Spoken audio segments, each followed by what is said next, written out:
Hi! Welcome to chikki world. వచ్చేసాను నేను మళ్ళీ కబుర్లతో వదన. సో టుడే స్పెషల్ తోటకూర ఫ్రై. సో ఈ తోటకూర ఫ్రైలోనే ఎక్కువ ఆయిల్ కాకుండా జస్ట్ 2 టేబుల్ స్పూన్స్ ఆయిల్లో కొంచెం ఆనియన్స్ కట్ చేసి జస్ట్ రెండు ఎండుమిర్చి వేసి మనం ఏవైతే కట్ చేసి రెడీగా ఉంచుకున్నామో తోటకూర శుభ్రంగా కడిగి అందులో వేసేసుకుని దాని మీద సాల్టు, పసుపు, మిరియాల పొడి, ధనియాల పొడి తప్ప ఇంకేమీ వేయొద్దు. జస్ట్ ఇలాగ కానీ మనం ఫ్రై చేసి పెట్టుకుంటే ఒంటికి కావాల్సిన ఇంగ్రీడియంట్స్తో పాటు ఐరన్ పుష్కలంగా దొరుకుతుంది.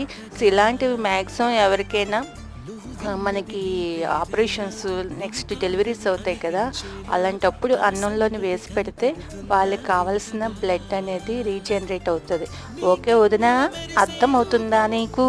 సో ఒక సబ్స్క్రైబ్ ఇచ్చి ఇలాంటివి చాలా మాతో షేర్ చేసుకోవాలి. బాయ్.